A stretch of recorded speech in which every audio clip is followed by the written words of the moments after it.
Assalamualaikum warahmatullahi wabarakatuh.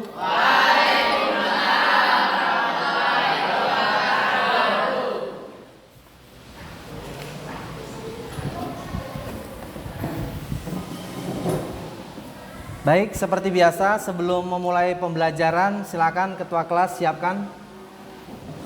Sikap bersiap, bersiap. Baca doa belajar. Bismillahirrahmanirrahim. Rabbi zidni ilman warzuqni fahman. Rabbi isra'li sadri wa yassir li amri wahlul 'uqdatam min lisani yafqahu qawli. Assalamualaikum warahmatullahi wabarakatuh. Waalaikumsalam warahmatullahi wabarakatuh. Apa kabar semuanya?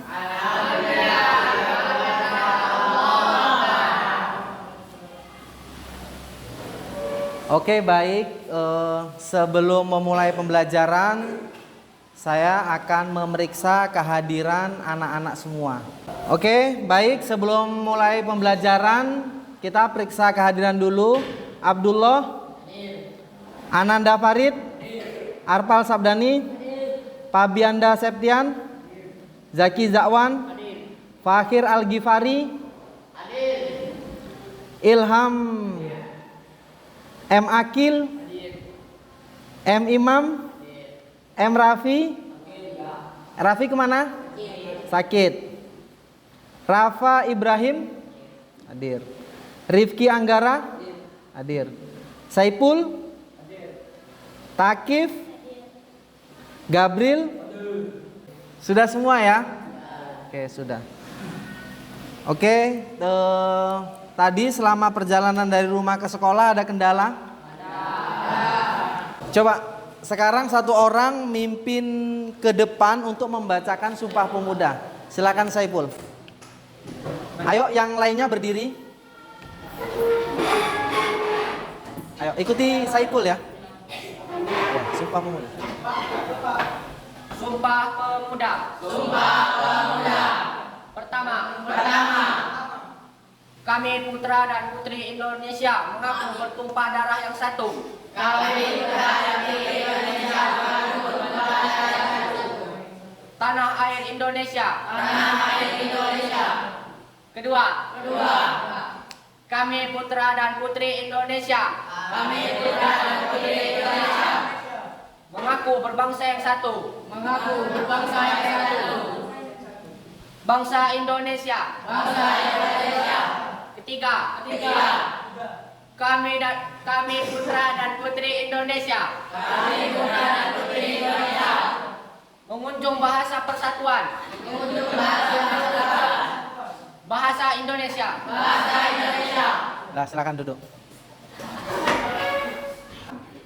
Teks Sumpah Pemuda yang diikrarkan oleh para pemuda pada Kongres Pemuda yang kedua 28 Oktober tahun 1928 gunanya untuk mengingatkan kita semua akan pentingnya nasionalisme.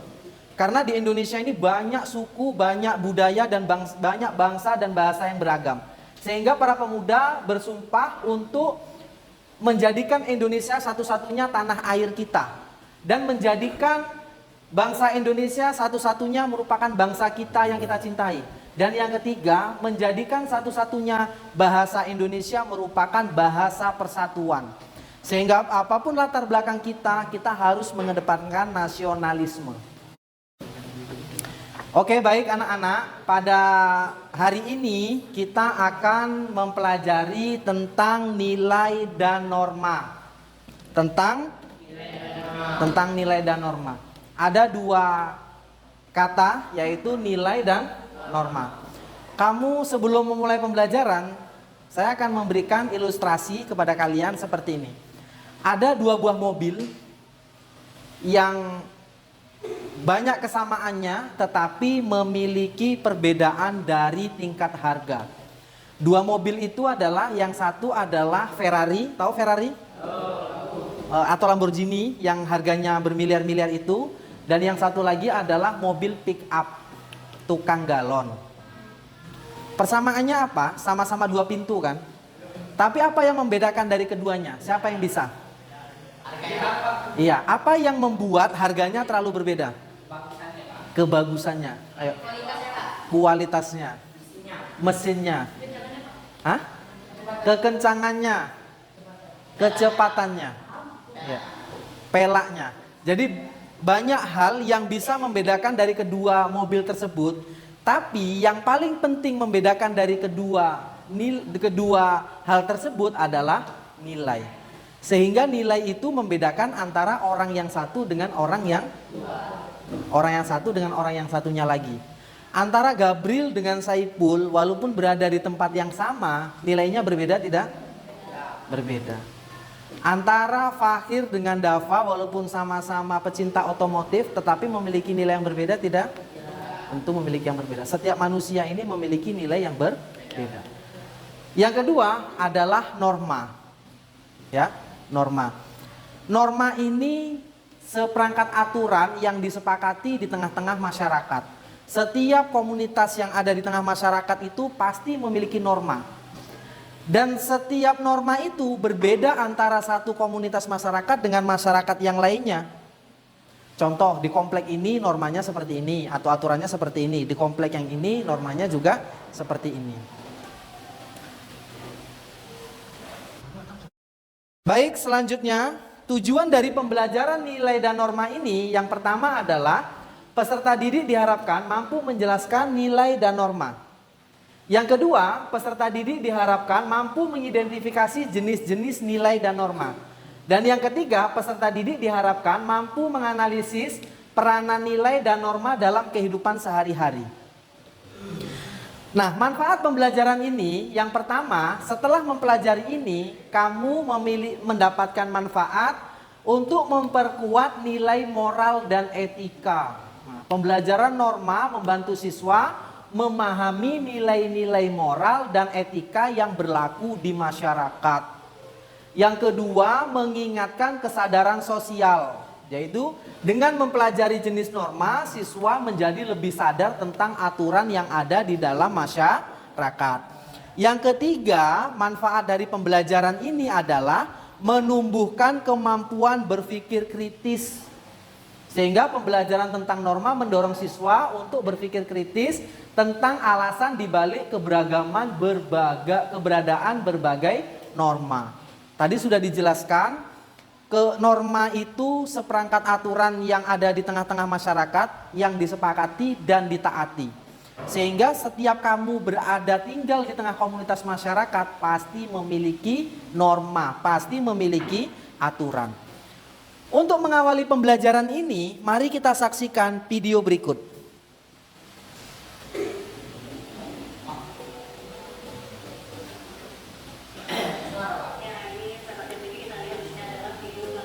Yaitu kendaraan ataupun pengendara yang melawan arus. Jadi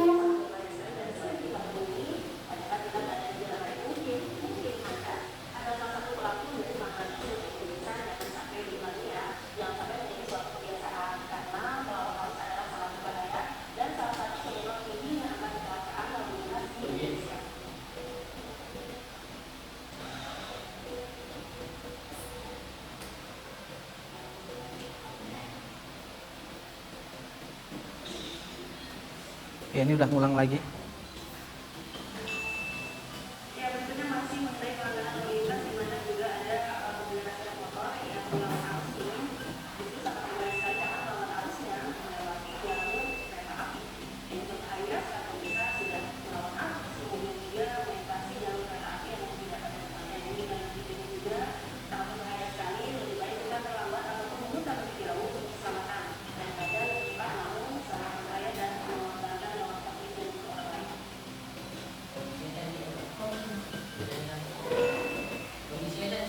Ya. Oke. Sekarang coba siapa yang bisa menjelaskan ini video apa? Ayo, Dava dulu. Iya, ini video pelanggaran lalu lintas. Mungkin di antara kita sering melakukan di Pangkalan Kerinci ini kan, itu kita anggap lumrah. Apalagi yang baru-baru bisa menaiki sepeda motor. Tapi ternyata itu merupakan suatu pelanggaran norma. Sekarang kita lihat gambar yang kedua. Ini cuplikan berita dari sebuah berita online.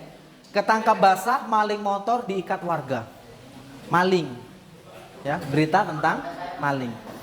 Dan selanjutnya ini ada berita lagi, Armor Toreador jalani sidang dugaan KDRT, minta maaf pada Cut Intan Nabila dan masyarakat Indonesia. Jadi ini ada seorang suami yang melakukan kekerasan dalam rumah tangga. Nah, selanjutnya sebenarnya kalian pernah tidak mendengar istilah norma? Pernah ya, pernah mendengar istilah norma.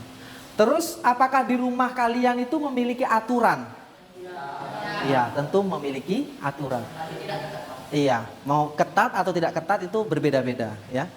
Yang ketiga, apakah kalian mengetahui pengertian norma? Tahu.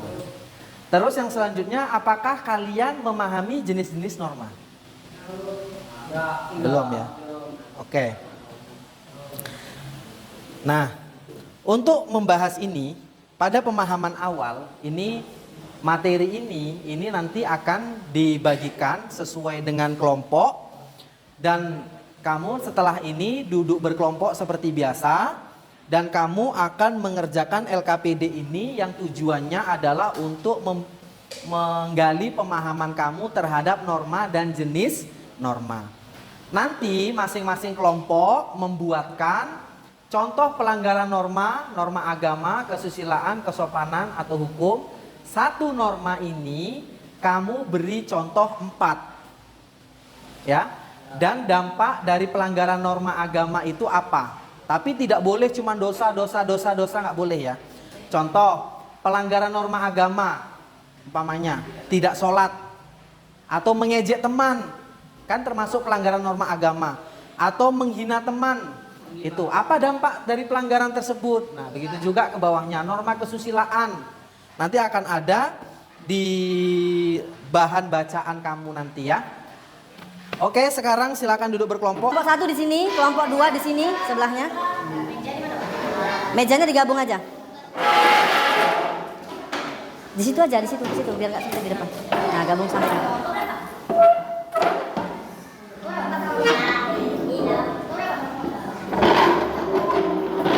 Kamu kelompok berapa? 1 di sini. Gabungkan meja kamu di sini.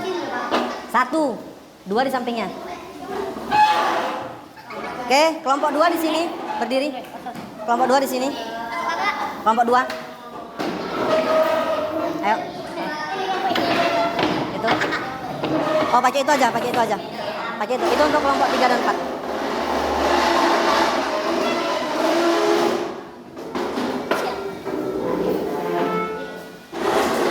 Ayo kelompok 3 di sini, gabungkan mejanya. Sini.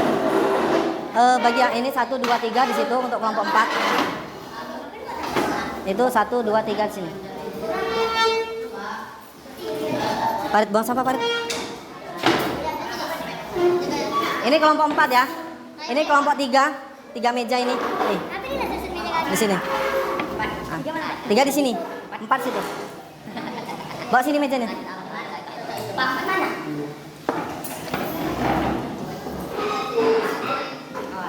Tarik kaki. Dah, yang kelompok 3 di sini. Duduk semuanya di kelompoknya.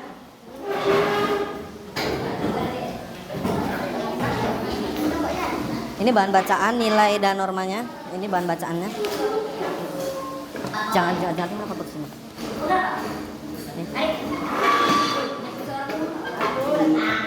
Ini.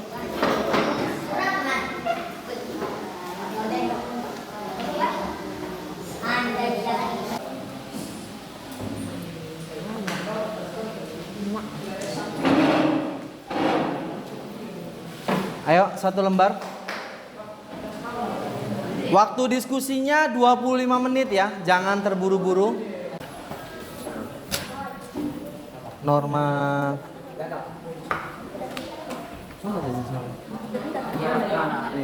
Contohnya beribadah sesuai dengan ajaran agama. Itu saya Ari kan ada. Yang nyata, yang real. Menyakiti hati orang. Yang menyakiti hati orang lain. Hah? Gibah. Menyakiti hati orang. Ya bisa, itu dampaknya. Iya. Lagi kesusilaan. Apa lagi Pak?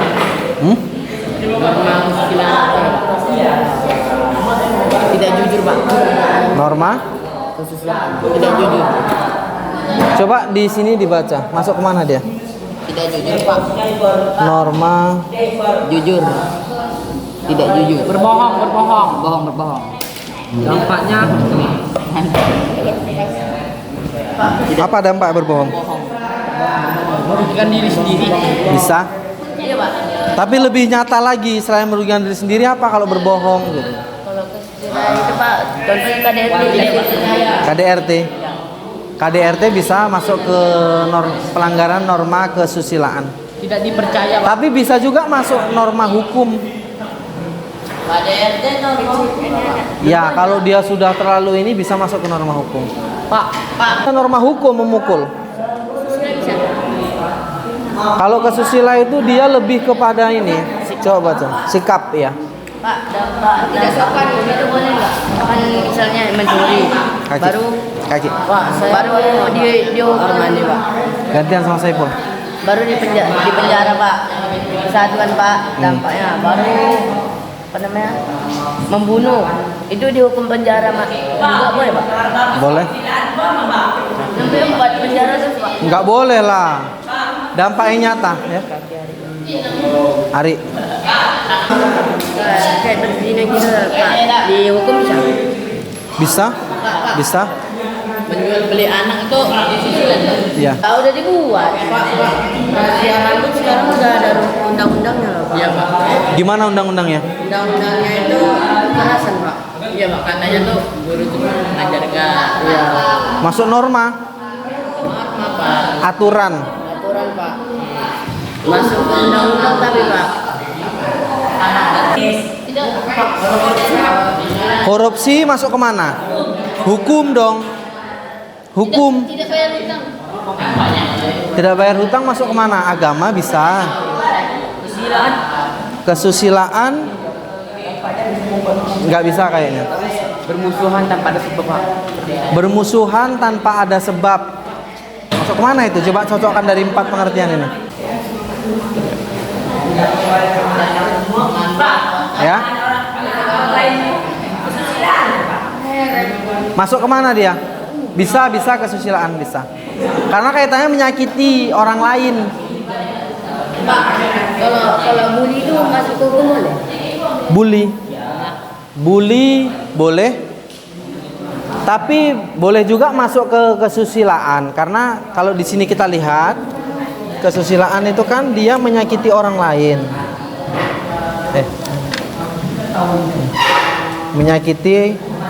Menyakiti orang lain contohnya. Dimulai dari kelompok 1.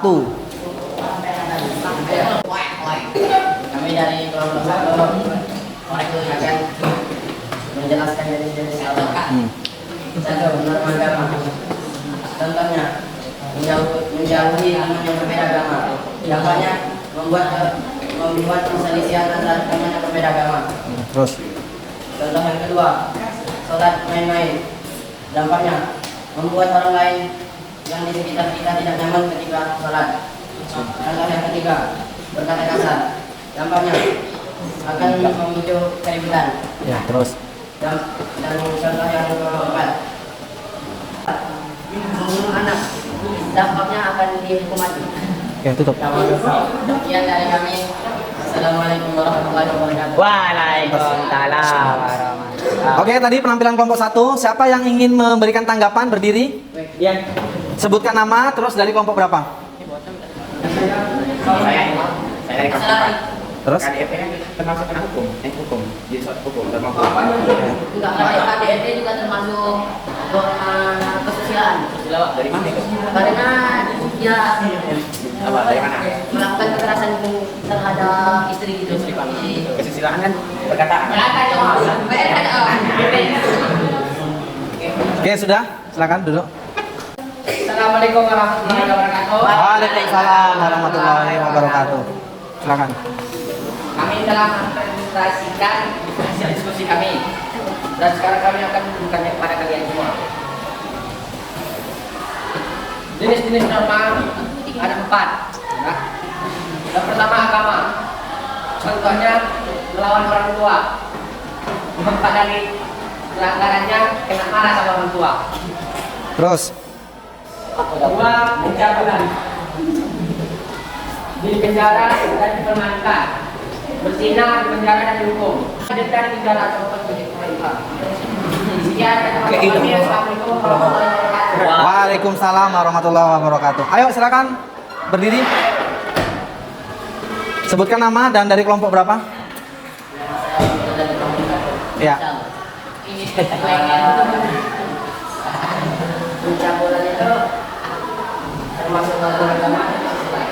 Tadi saya dengar dari Pak Bambang, pencabulan itu juga termasuk dalam norma agama dan bisa juga kesusilaan dan hukum. Sudah? Tidak ada lagi? Silakan duduk. Waalaikumsalam warahmatullahi wabarakatuh. Terus. Kami dari kelompok 3 ada resolusi yang tentang presentasikan. Ulang tadi. Ayo terus cepat. Pertama, norma agama. Melakukan perzinahan, dampaknya menghasilkan hal negatif bagi tubuh.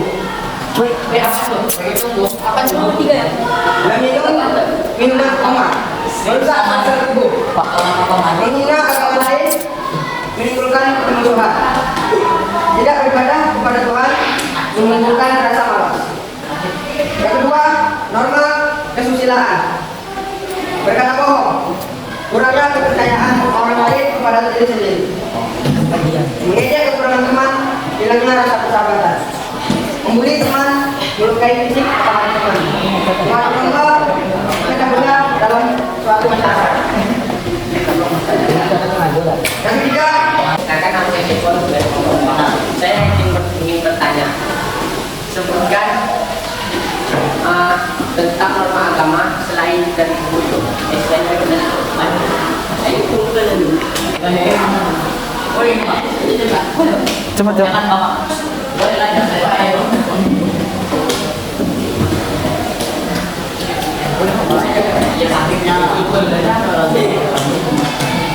Mungkin orang lain.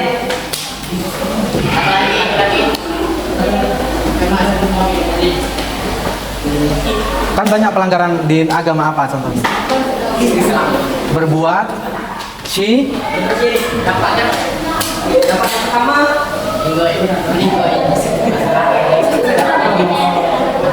hilangnya kepercayaan, keimanan,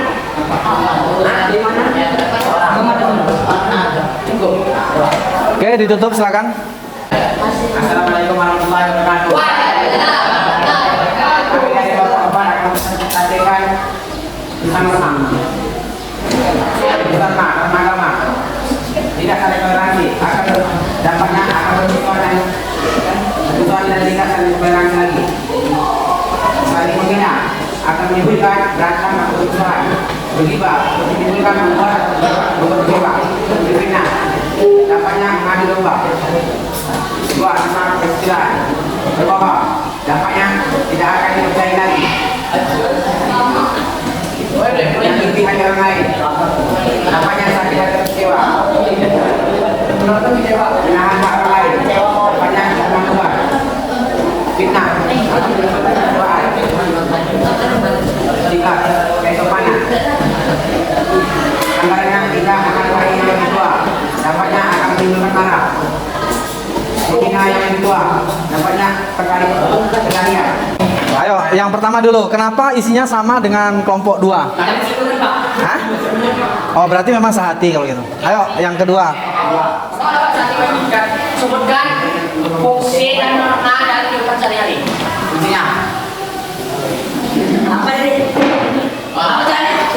dalam peribahasa yang fungsinya untuk menyimpulkan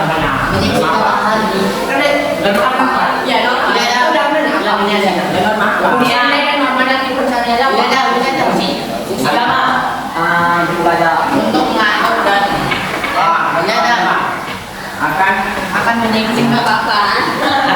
Yaudah, Ayo ditutup. Sebagai konsep penguatan, norma adalah seperangkat aturan yang ditetapkan oleh masyarakat dan disepakati. Jenis norma dibagi menjadi apa saja?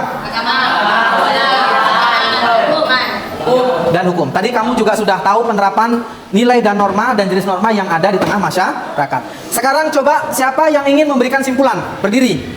Ayo silakan Abdullah.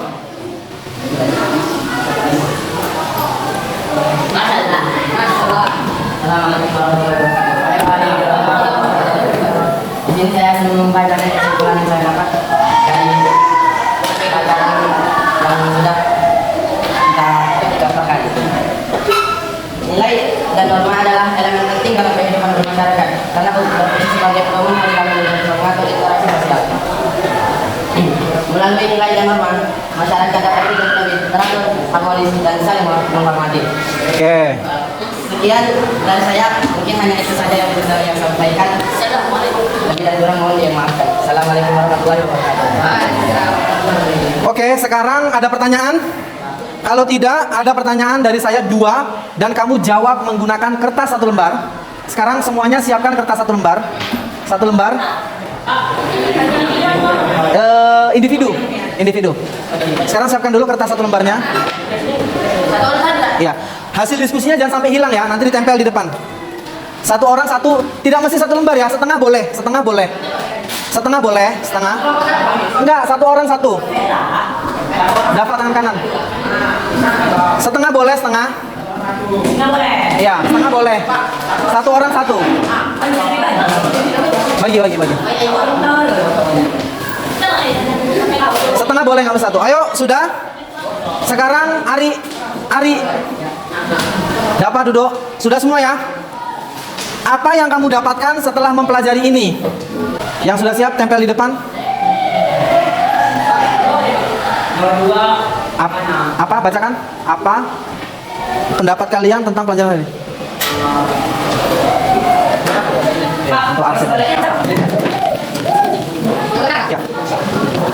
Di bawah boleh, di atas boleh, di atas. Ayo, yang mana? Boleh? Ayo, singkat saja. Kalau pelajaran ini sangat seru karena saya mendapatkan ilmu baru. Pelajaran ini sangat seru. Ini sangat menyenangkan. Ayo sudah. Enggak. Apa gitu? Ayo pukul, lagi pukul.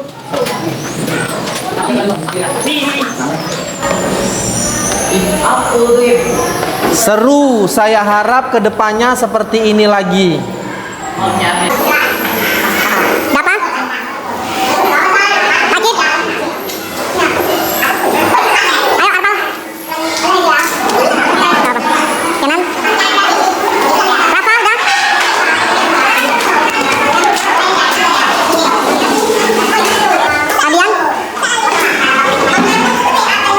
Fabian? Farid? Oke, sudah cukup ya?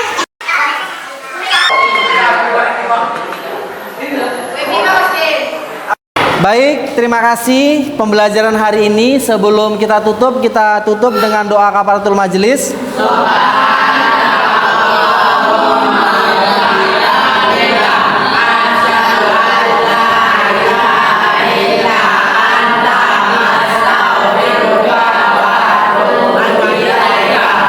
Saya ucapkan terima kasih. Sampai jumpa besok. Saya akhiri. Assalamualaikum warahmatullahi wabarakatuh.